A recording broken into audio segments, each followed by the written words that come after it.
Welcome to AT 24/7. I'm Aaron Dean. The man who many called the godfather of AI is warning against the very technology that he helped to create, saying that it poses a dire global threat. Now, House Democrats are also taking action, introducing a bill Tuesday that would require political campaigns to disclose the use of AI in political ads. The Advocate Channel's Donnie O'Sullivan has a story about the powerful tool that is already being used ahead of the 2024 election. You might have seen this already, but I want you to watch it. It's a political ad. Officials closed the city of San Francisco this morning, citing the escalating crime and fentanyl crisis. Did that even happen in San Francisco, even like get shut down? Oh, okay. I was like, that didn't happen. A recent ad from the Republican National Committee imagines a dystopian future if President Biden is re-elected. And emboldened China invades Taiwan.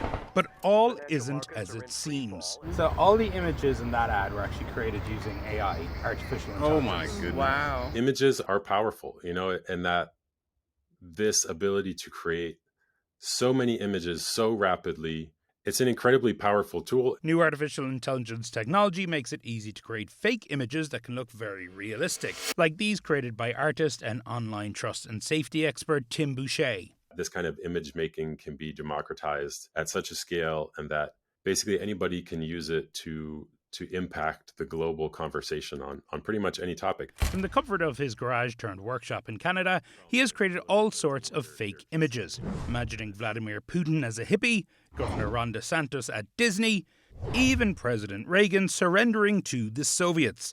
He says he's creating the images to make people more aware of the powers of AI. Some people will just say, you are creating misinformation. Stop doing that.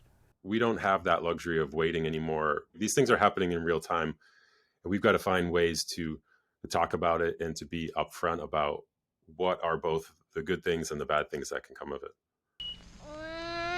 Political campaigns have long used advertising to imagine the disaster that awaits if their rivals get elected. Like this 1964 ad from President Lyndon B. Johnson that imagined a nuclear apocalypse.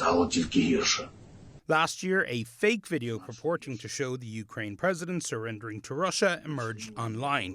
It was a deepfake video made using AI. It's not just I can create a fake audio of you, Joe Biden, whomever. It's that I can broadcast to that world instantaneously through social media.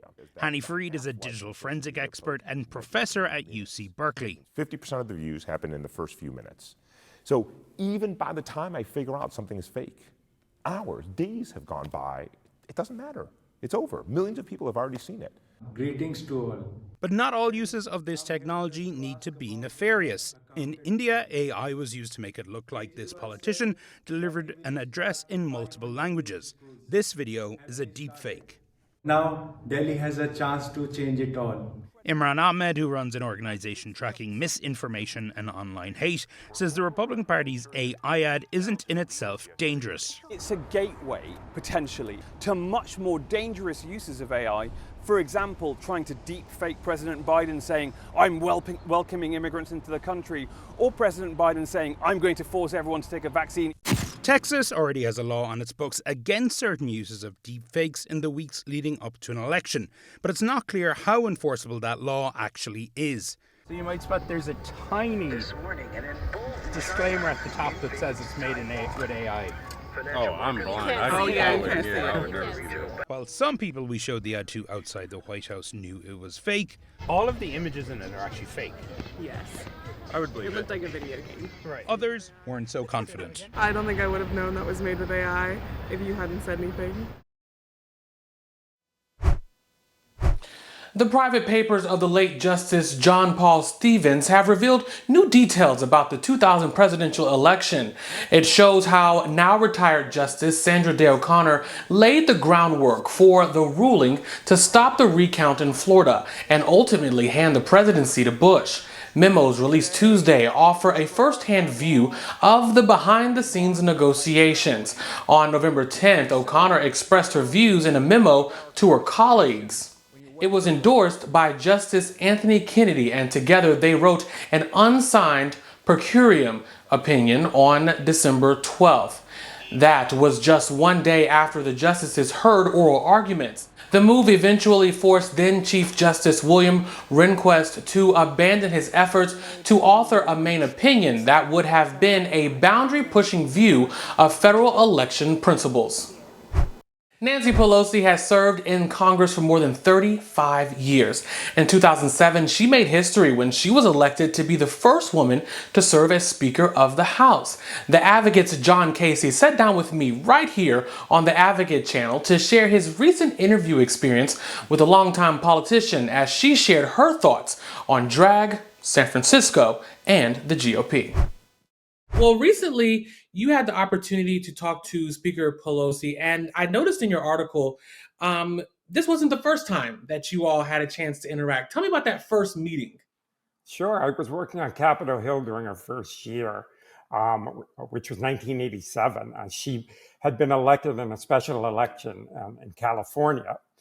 So she walked into, and during the evenings on Capitol Hill, there were always numbers of receptions for fundraisers, associations, organizations that held them. So it was actually when you were making a Capitol Hill salary, which was not a lot of money, you could have free food and drinks at night. So I would go with my congressman. We were standing there one night. I vividly recall this. She walked into the room.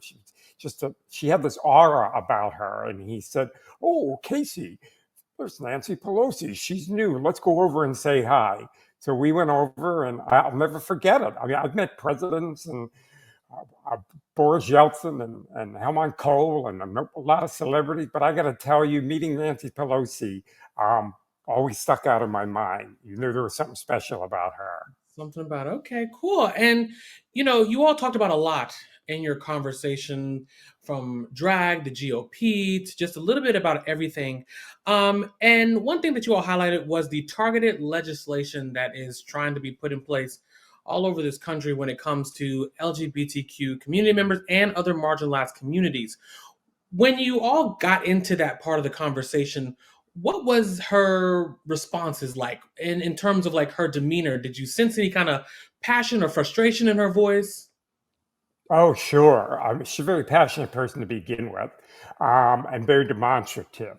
And she was as angry as we are. I mean, and she suffers no fools. So she got right to the point. She said, these Republicans that are doing this are losers. And she kept re-emphasizing that word. They're losers on what they're doing. They're losers on enacting these bills. They're losing on abortion. They're losing on women's rights. All these things that they're losing on.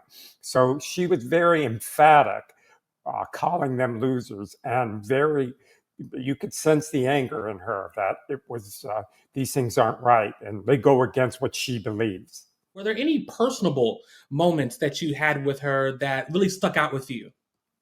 Yeah, she's, it was just us in the room with her daughter, actually, Alexandra, the filmmaker. So she's very motherly. She kept touching me. And I'm very hard of hearing, so I had to sit right next to her. It was a small couch. We pretty much got right down to, we did talk about the Advocate for a while, and she did talk about the importance of the Advocate over so many decades, and she knows how the important work that it's done. Well, John, I just want to thank you so much for taking the time to talk to us today. And for those of you who are watching, you can read John's article on the Advocate website. And again, John, thank you again. Thank you for joining us for AC 24/7. For more, go to theadvocatechannel.com and subscribe to the Advocate Channel YouTube page. For AC 24/7, I'm Aaron Dean.